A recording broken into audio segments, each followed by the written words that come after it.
Now, if you believe the internet, peace of mind is big business in America. Everybody thinks they have the key to it. Yesterday, I typed in the phrase peace of mind into an internet search engine. And it was interesting to see what the top 10 responses were on the internet. And I'm not making these up. Number 1 was peace of mind products. Number 2 was the peace of mind home security system. Number 3 was peace of mind funeral services. Number 4 was a reggae band called Peace of Mind. The 5th thing on the internet was peace of mind candles, crystals, and body soaps. And then number 6 was a company selling cancer insurance. Number 7 was a company that sells home inspections that takes the guesswork out of buying a home. That'll give you peace of mind. Number 8, this was unusual, a plumbing warranty plan that insures your toilet. I know you've all been very anxious about that. Number 9 was a hypnosis therapy clinic. And number 10 was a Baptist church in Texas.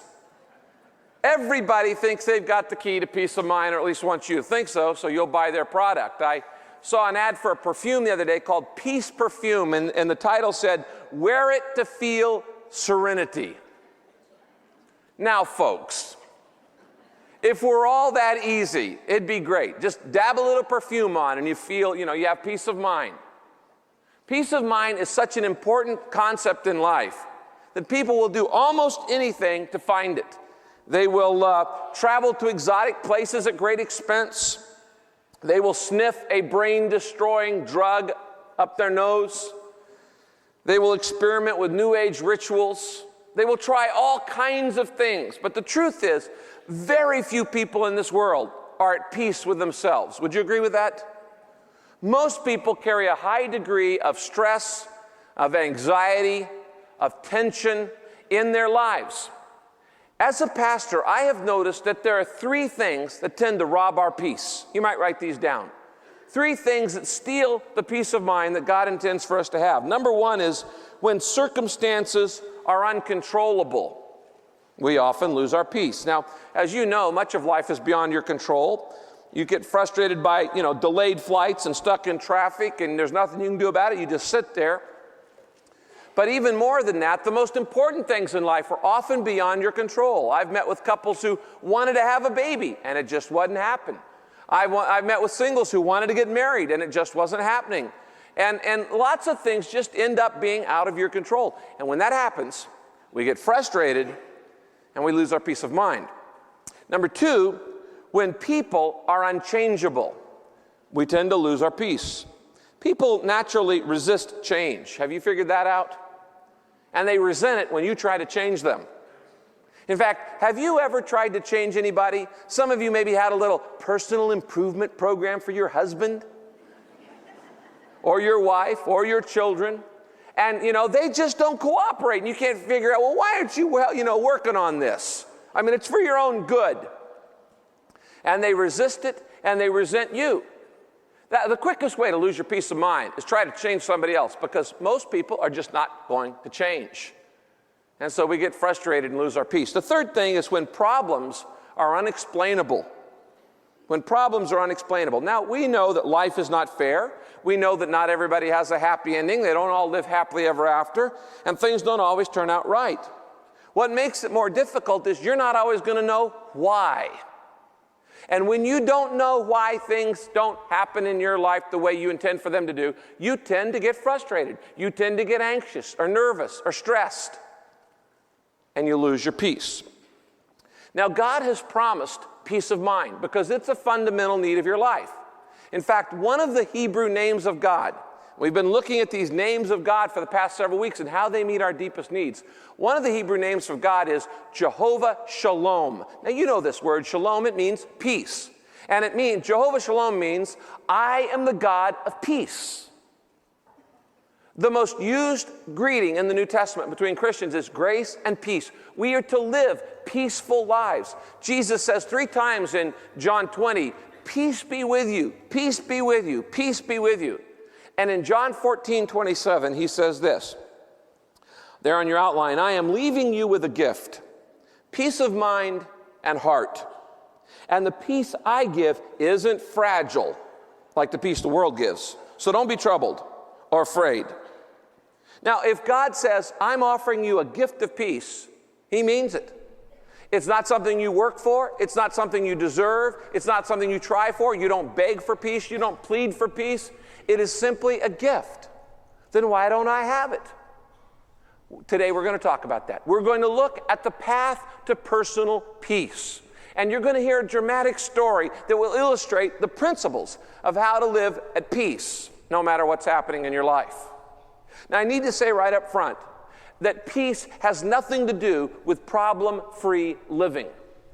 If you have to wait until all your problems are solved to be at peace, you're never going to be at peace. Because Jesus said, in the world, you will have problems. You're going to have tribulation. Just count on it. Peace of mind does not come from conflict-free living. Much of your life, you're going to have conflict. But did you know that you can have peace of mind in the conflict?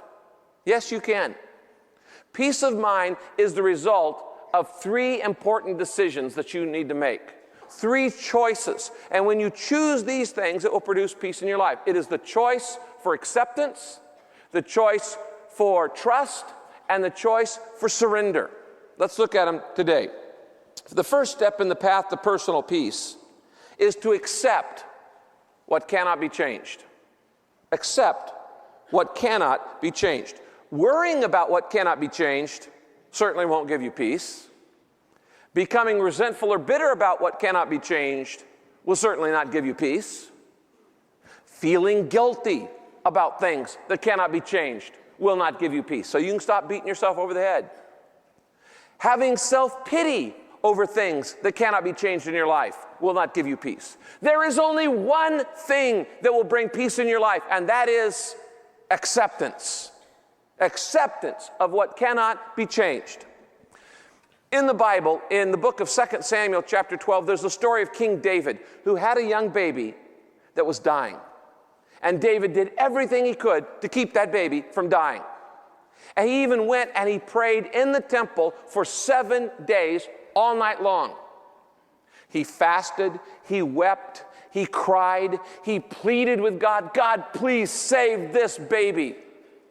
And on the 7th day, the baby died. God did not answer his prayers. I don't know why. Someday we'll learn why he did not answer that prayer. But God had a plan and purpose in it.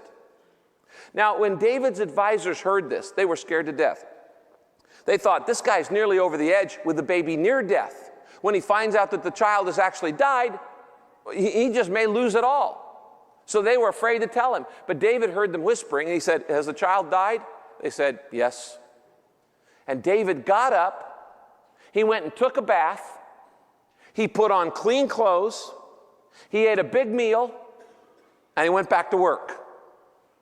And the advisors were astounded. They said, what are you doing? You were in agony when it was near death. Now that it's died, you're okay. What's happening? He said, the child has gone to heaven. And one day I will die, and I will be reunited and go to heaven with that child. In the meantime, there's nothing else I can do. I got to get back to work. He had accepted what could not be changed. Last week we looked at the Apostle Paul and how he was taken to Rome, put in prison, and was awaiting execution by Nero. And during that time he wrote Philippians, the most positive book in the Bible. And we looked at how Paul says, I've learned to be content in everything. I want to go back to that verse there on your outline, Philippians 4:11 to 13. Paul says this, I have learned to be satisfied with the things I have and with everything that happens. Would you circle that? Everything that happens. I know how to live when I'm poor, and I know how to live when I have plenty. I have learned the secret of being happy at any time, in everything. I can do all things through Christ because he gives me strength. Now notice several things. First, acceptance is a learned experience, and you learn it from going through tough times. Learning to accept it in the experience. It is a choice, and it is only possible by supernatural power. You're never going to learn to really accept the things of life without God's power, Christ's power in your life. Now let me tell you what's the one thing that keeps you from peace in circumstances. What keeps you tense and nervous and stressed out about the things in your life. It's your demand for an explanation. Your demand for an explanation. When something goes wrong in your life, when something doesn't happen the way you think it ought to happen, you go, why? Why, God? Why is this happening? Why did you allow this? Why is this happening to me? And by going over and over and over in your mind, trying to figure out why something happened, you are kept in turmoil. Now, let me just say 2 or 3 things about your demand for an explanation of the things that happen in your life. Number one, God doesn't owe you an explanation for anything. He's not obligated to explain everything that he does to you. You are the creation. He is the creator. God is a good God. He is a just God. He is a fair God. He is a loving God. And he understands things that you don't. And you need to just say, okay. The fact is, God doesn't owe you an explanation for anything in your life. Number two, even if he did explain why things happened the way they do, you probably wouldn't understand it. God's mind is so much greater than your mind. You can't comprehend all of the ways of God. There are forces at work in your life, in your family, in our world, and throughout history that if God sat down and took the time to explain to you how generations affect generations, and on and on and on, you probably wouldn't understand it anyway, even if you did get it. The third reason why it's not that big a deal is because explanations never bring peace anyway. You think, well, if I just know why this happened, well, then it'll make sense. No, it won't. No, it won't. Some of you have figured out why certain things happened in your life, and you could figure it out. Did that bring peace to you? No, it did not. You still felt resentful or bitter or angry or upset or sad or whatever, because explanations never satisfy. What comforts us is the presence of God in our life, not God's explanations, God's care and concern and comfort. So stop looking for something that you really don't need.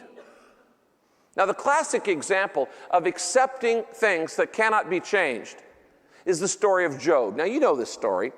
In the Old Testament, Job played in the Super Bowl of suffering.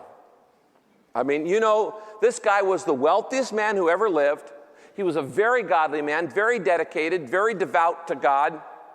And one day, actually in a 48-hour period, he lost everything. First, all 10 of his kids were murdered. That's enough. Then he lost all of his wealth. His crops were destroyed. His flocks and herds were destroyed. He went bankrupt instantly. He lost everything he had overnight. And then if that weren't enough, he got a terrible, painful disease that left open sores on his body oozing and left him in pain 24 hours a day. Now you think you had a rough day. That's pretty tough. The only thing he was left with was a wife who nagged him.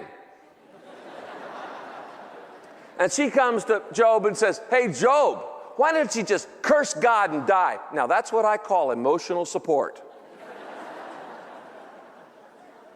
But the most difficult thing about Job's circumstance was this. There was no apparent explanation given. He had no reason why all these things had befallen him. There was no understanding, no hint, no God saying, now this is why I'm doing this, why I'm allowing this in your life. Looking back, we can see what was going on because as we read the book of Job, we find out that there were forces at work, that God was allowing a test, that Satan was involved. There were all kinds of things going on that Job didn't understand. We can see that looking back. But he had no idea in the moment what was happening. It didn't make sense. And the most difficult part of it was this.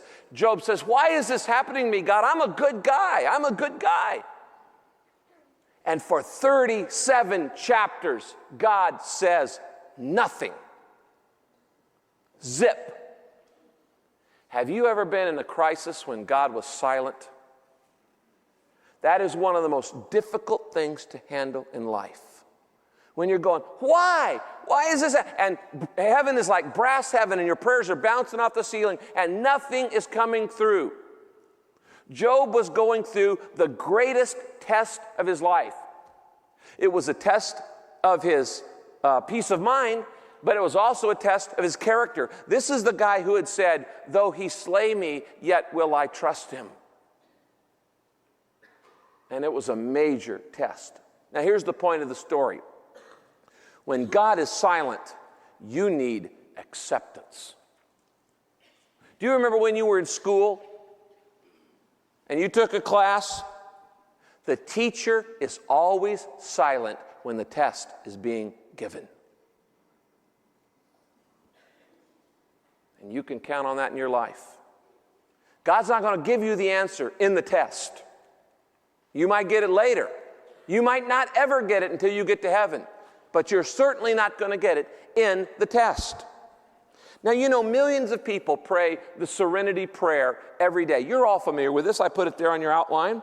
God, grant me the serenity to accept the things I cannot change, the courage to change the things I can, and the wisdom to know the difference.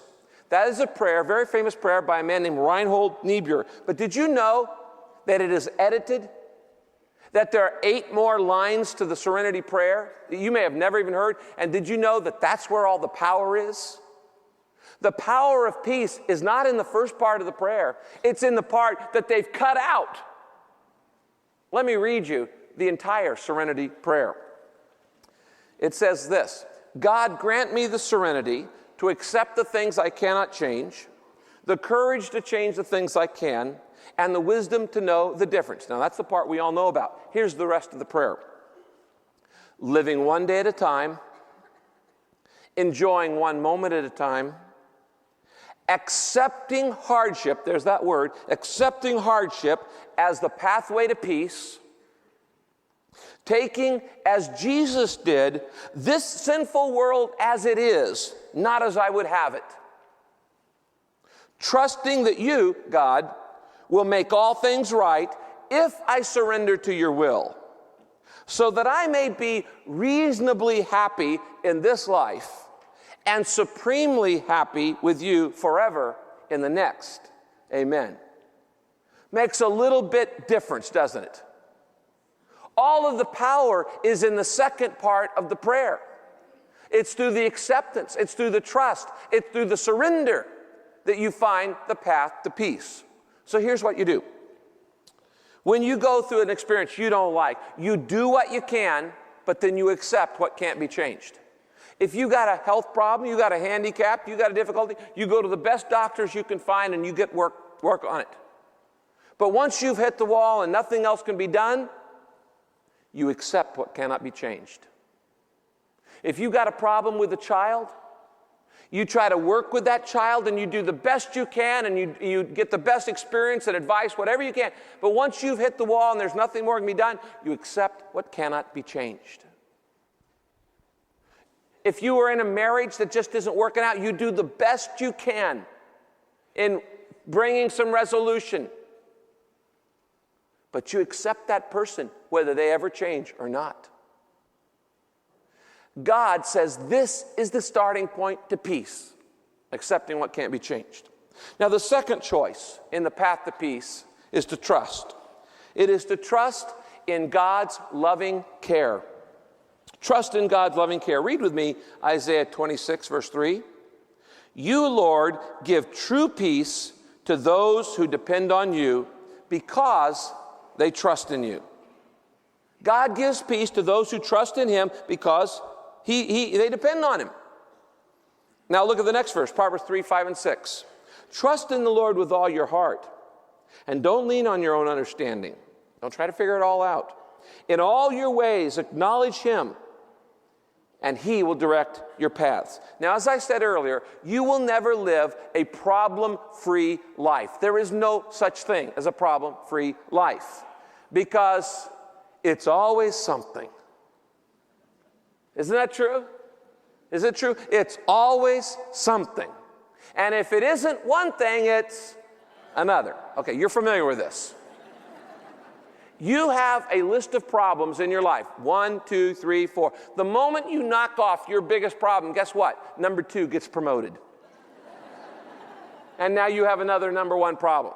You get that one knocked off, guess what? Number 3 moved up to 2, and it's now number 1.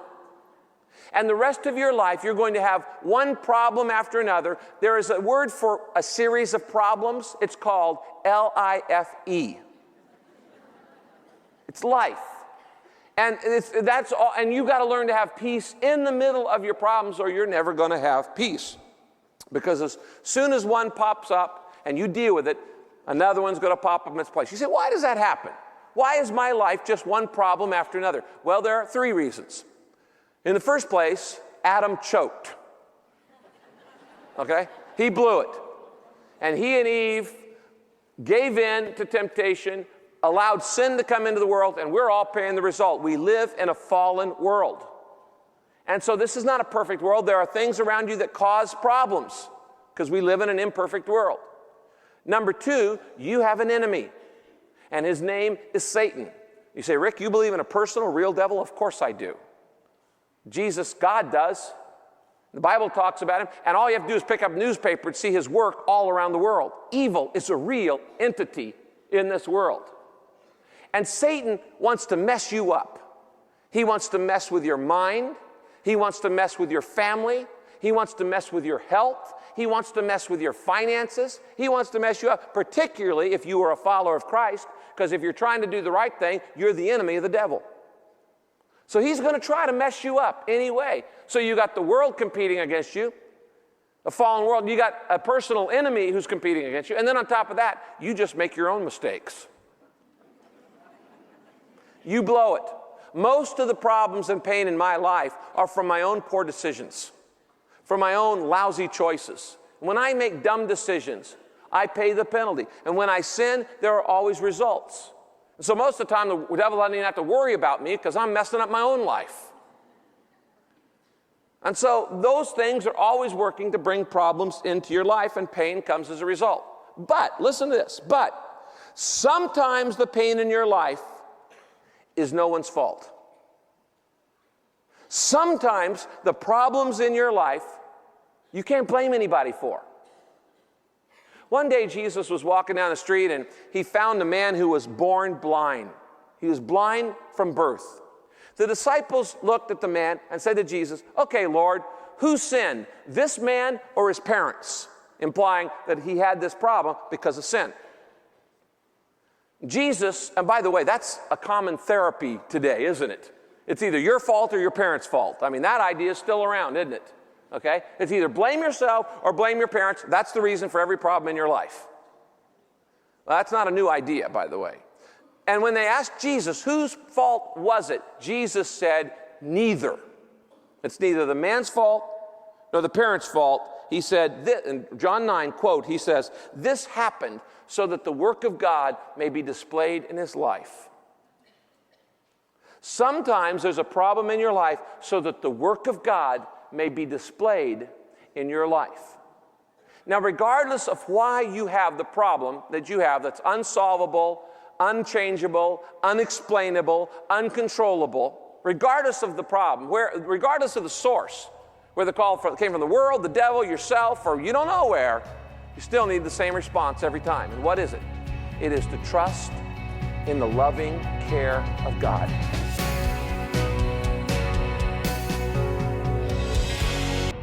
Last week we looked at Philippians 4:6. Look at verse 7 with it. Don't worry about anything. Instead, pray about everything.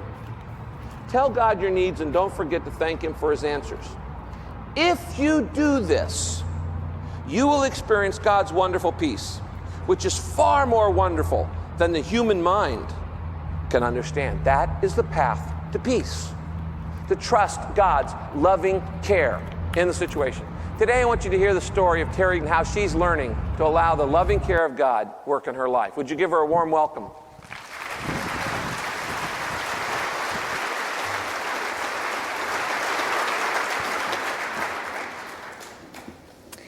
Hi, my name is Terry, and I'd like to share with you how God has been helping me learn to walk the path of peace when I face problems that don't seem to make sense and difficulties that I can't change. I grew up in a good moral home and pretty much had a wonderful time growing up. I had a blast in school. I was a gymnast and a song leader. At times I felt like I had it all. At the end of my senior year, I became a Christian and married Brad, a football star who was headed to USC on a full football scholarship. Life was good. After we got married, Brad wanted kids, and I didn't. But 4 years later, we discovered that I was pregnant, and I was so excited. Just being pregnant made my desire not to have children change. Kara was born 2 months premature. She was so beautiful, but when she was 10 days old, she went into congestive heart failure. She was taken by ambulance to Children's Hospital in San Diego, where they did emergency heart surgery. This was the beginning of a series of uncontrollable problems. After 2 more weeks in the neonatal intensive care unit, they began testing her for other things. The night before we took her home, the neonatologist told me that Kara's heart defects were so severe that she wouldn't live long, that she would eventually be deaf and blind, and that a brain scan showed that atrophy would make her be in a vegetative state. Summarizing all this bad news, he said quietly, "I highly suggest you institutionalize her." That was the end of my easy life. All peace of mind was completely wiped out. Getting all of that information in one sitting was overwhelming. I felt it couldn't be true, or that maybe God was doing a miracle here. I had been at the Ronald McDonald House during her stay when Brad had to go back home and go to work, so I was all by myself when I got that news, praying and crying. I thought if I had enough people praying for Kara, then she would be healed. So I called all of my friends all through the night, asking for prayer. I was filled with fear, and friends must have thought I was crazy waking them up.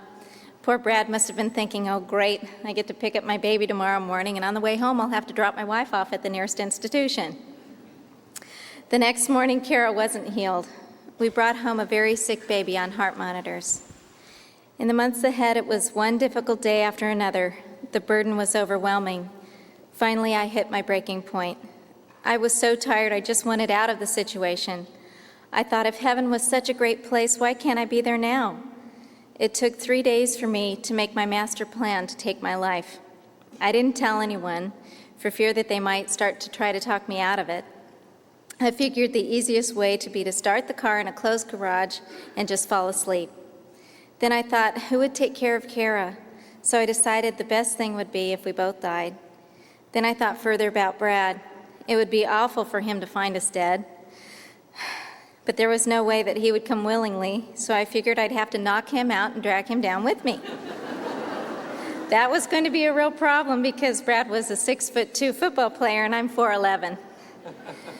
Well, the final glitch was that I didn't have a garage. When I told Brad of my depth of despair and my crazy plans, he insisted that I see a Christian counselor. The counselor gently helped me realize that I'd been relying on my own strength to make it through those dark months, and that's why I was so depressed. Instead of trusting God and His loving care, I had been fighting God. It took months, but as I began to accept what could not be changed, and as I leaned on Jesus for strength, slowly the peace of God came back into my life. As time passed, all of the doctors reassured us that none of Kara's problems were genetic, and they even encouraged us to have a sibling for her. So with great hope, we planned to have another child. When our second daughter, Taylor, was born, we were ecstatic. She was chubby and cute, but within a couple of days, we learned that Taylor had major medical problems too. My heart sank. Half of her small intestines had died in utero, and she needed 2 emergency surgeries in just 1 week. She had a colostomy, an ileostomy, a jejunostomy, a cecostomy, and a gastrostomy. After another 2 weeks passed, we were told that they would be taking Taylor off the life support and letting her die in my arms. She was dying of an infection as a result of the bowel surgeries. I was numb.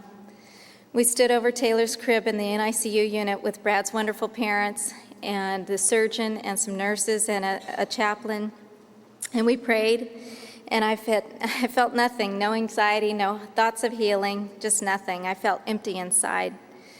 But at the end of our prayer, I asked that they would leave my baby on the life support for just a while longer. Somehow I hoped that she might be all right. Well, it took 5 surgeries and 6 months before Taylor would come home, but she did come home with an IV line and a stomach tube. Adding to all this stress were the financial pressures. The hospital bills for our 2 girls ran into the millions, and insurance did not pay for everything, so we were financially devastated. While Taylor was in the hospital, we only had one car, and Brad needed it to go back to work. I needed a ride to go to the hospital every day. Our friends were unbelievable.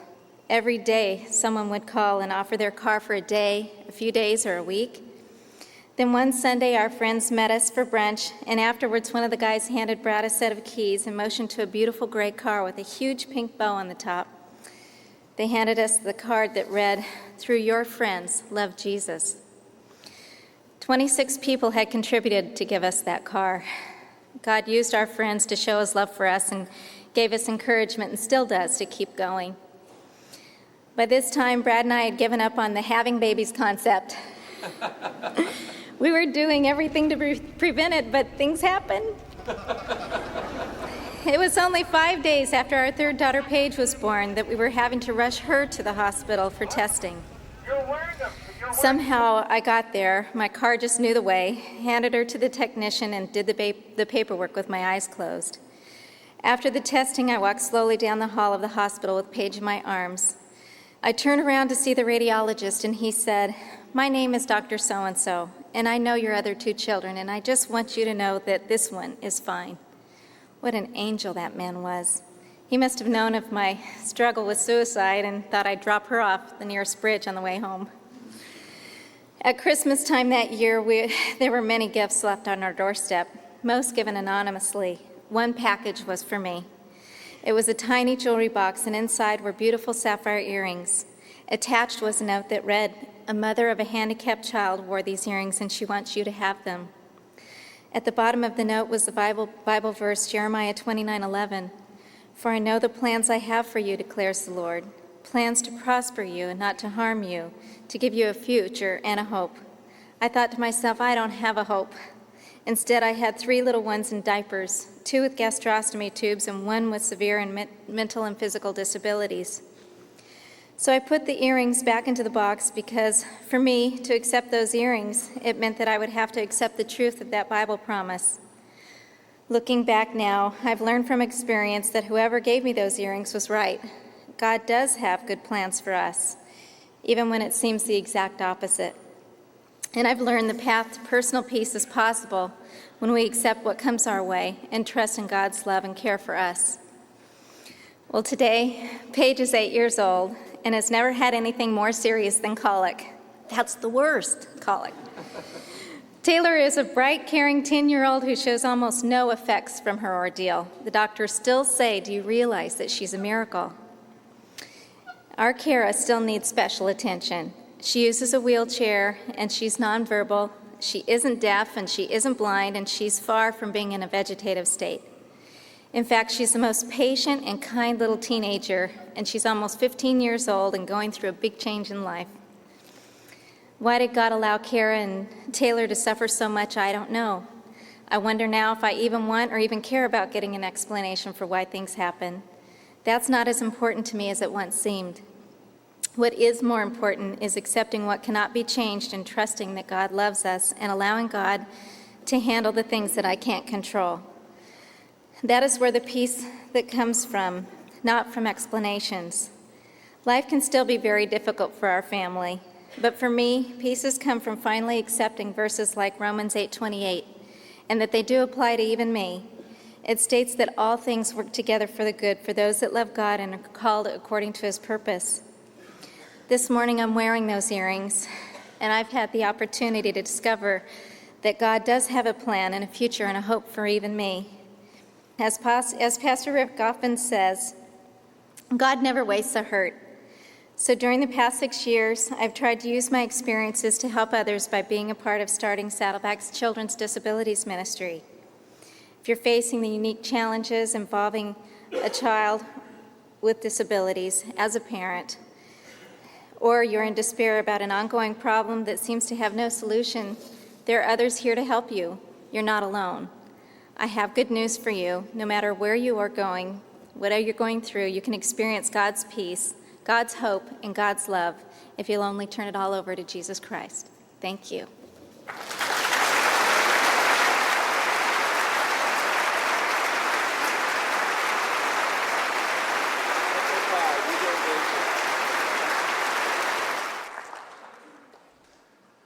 Most people respond to the uncontrollable, unexplainable, unchangeable situations of life with one of two responses, and both of them are fatal mistakes.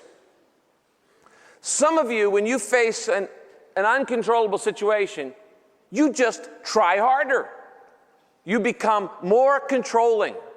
And the more your life gets out of control, the more controlling and compulsive you become.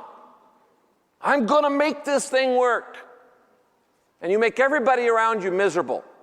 The more controlling you become, and the more compulsive you become, the more unhappy you become. And you try that. Others of you, you're at the exact opposite extreme, and that is you just want to give up. I'm not going to try anymore. You give in to despair. You basically say, I'm a victim, and I will be a victim the rest of my life. And you swallow and wallow in a giant pity party, and you give in to despair. Both of those responses are foolish mistakes that don't work. They don't work. Instead, you need to take the third step in the path to peace. The third important decision, and that is the decision to surrender. Surrender to God's loving control. Surrender to God's loving control. The real reason you are in turmoil, you have so much anxiety, you have so much tension in your mind is because you're fighting a war with God in your mind. You think you know better. Now, every day you wake up, you have a decision to make. Who's going to be in charge of my life? Me or God? Who's going to be in control of my life? Am I going to be in control, or is God going to be in control? And because you think you know better, there are verses in the Bible you just want to ignore. Well, those don't apply to me. You want to make up your own rules? You want to play your own game? You think you're God. You think you know better. And the more you take control yourself, the more miserable you become, and the more out of control your life becomes. Because it doesn't work. And you are at war with the real God when you try to play God. Now, the Bible is very clear about the results of these decisions. In Romans 8:6, it says this: if a person's thinking is controlled by his sinful self, then there is death.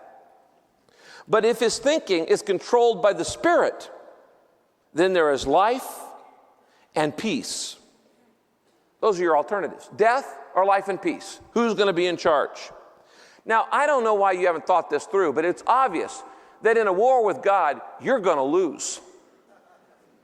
There's no way you're going to win that war when you're arguing with God.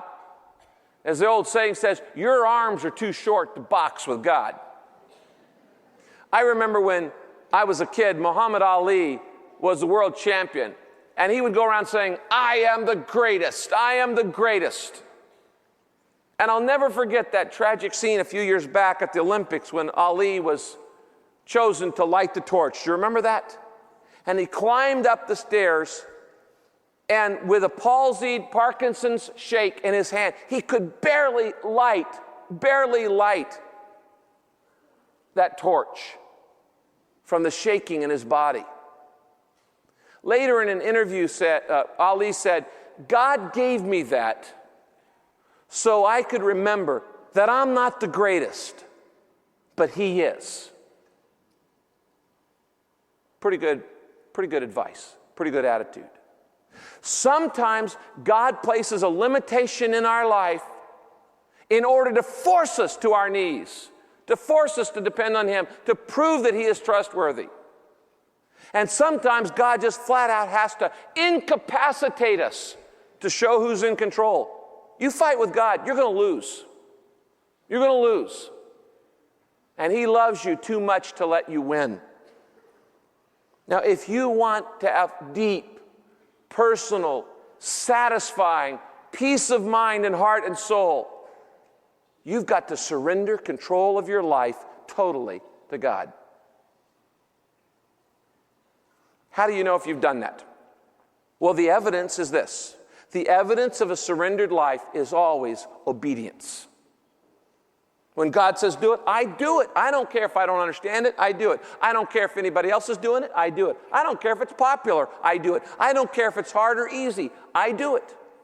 If God says to do it in His Word, whether it makes sense to me from a human point or not, I do it because I am surrendered to His control.